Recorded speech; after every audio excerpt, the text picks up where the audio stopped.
Ta-dam! Just a little bit of information on fasting.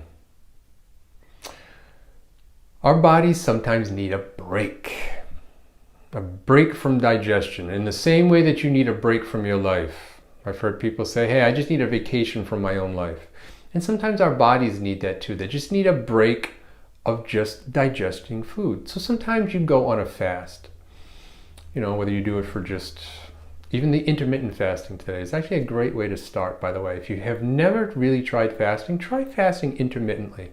Whether you skip your breakfast meal or you skip your evening meal, try that. Try that you can get somewhere in that 12 to 16 hours worth of time that you're not eating any food. It's a great way to start fasting, is to just try the intermittent fasting. It's really a great way to do it. But let's say you want to continue that and you want to do it for, a day or 2 days or a week or however you want to do it. And there's all kinds of ways to do it. And I'm not going to describe to you how to do the fast, but I want to give you a personal experience as to why maybe you want to consider doing a fast. So this is maybe, 10, 15 years ago now. I don't remember. But it was a while ago. And I have a very strong will. So when I set my mind to something, I can, not usually, I generally see it through. I vacillate before I make up my mind.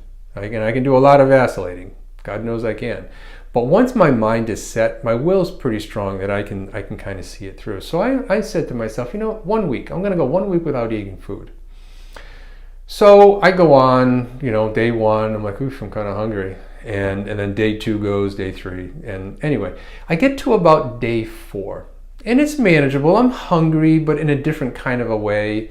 Your energy starts to get a little low when you're not eating food, as you can well imagine. And I remember it's day 5. And I'm going to go to day 7, right? I'm doing it for a full week. And again, my strong will, I'm like, no, I'm going to go for it. I'm going to, just do it.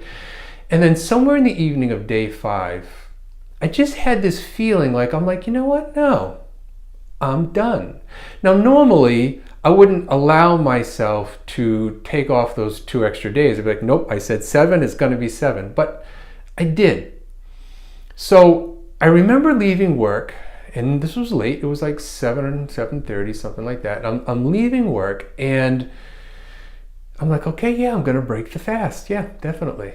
And when you break a fast, you want to do it easily. You want to do it with a mono fruit or something like that. But I didn't have that with me because I had just made the decision as I was driving home.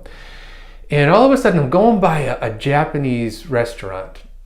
And actually, it was a Chinese restaurant. Yeah, it was a Chinese restaurant. I'm driving by a Chinese restaurant. And I don't know, for whatever reason, I was craving wonton soup.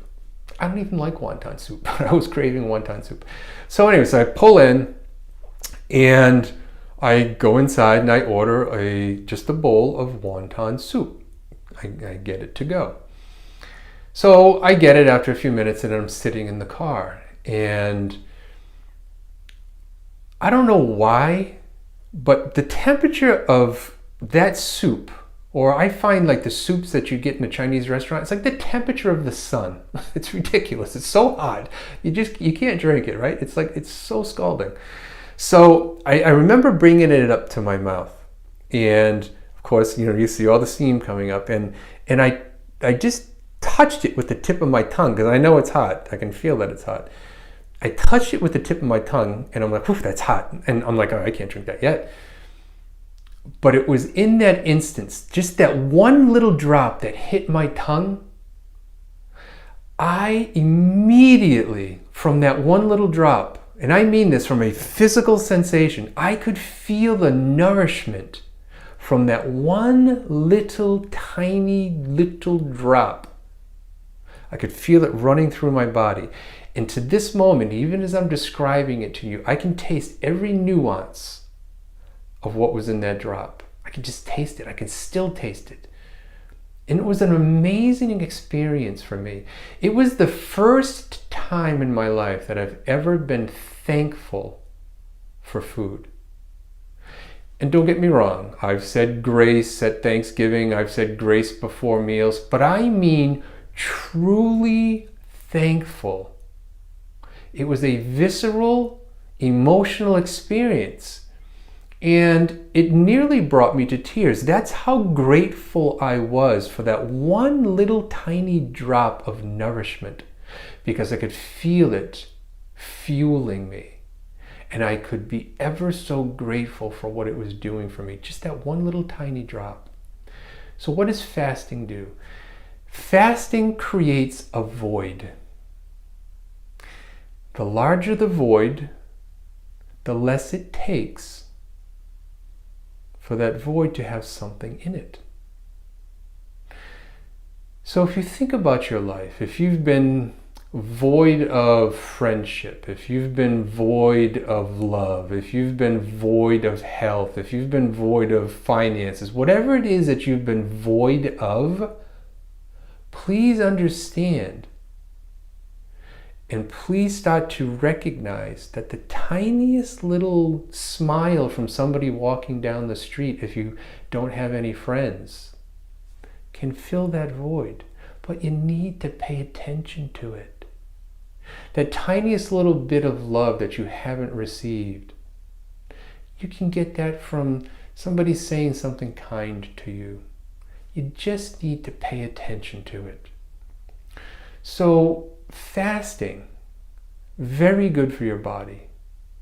Fasting as far as maybe sometimes removing yourself from social society, which is what a lot of people are having to do right now with social distancing, but it's being done and being imposed upon you. I'm talking about doing something consciously. I'm talking about removing yourself from food. And if you feel like your relationships aren't working for you, your job isn't working for you, maybe it's time to pull yourself from that purposefully, create a void, and then the experience will happen that void will be filled. And it's a wonderful thing to do.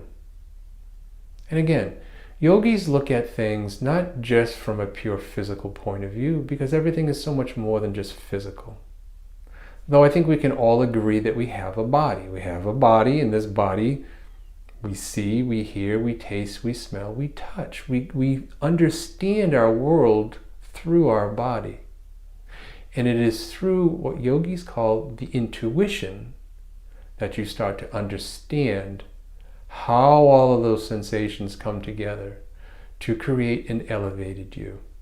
How you can, in the darkest part of your life, look and find joy, and find happiness, and find peace. Yogi Bhajan said, "In every darkness there is a light. And in every light, there is a darkness." And I think that's probably best exemplified if you think of the symbol of yin-yang, where you see that circle, and you see the little swishy things, kind of looks like a Nike sign, and then two circles inside of it. So a white swish with a black dot, and a black swish with a white dot. In every darkness, there's a light. Try fasting. You can reach out to me if you're looking for an actual program, and I can tie you into somebody who is an expert at it. I can give you great general advice, but if you're looking for experts, let me know, and I'll find somebody that can help guide you through a fast. But I also want you to think of a fast as a void that is ready and waiting to be filled, because the universe does not like voids. The universe wants to fill voids. And again, whether that's with food or your relationship, create that void so the universe can fill it for you. As always, I wish you well. Sat Nam.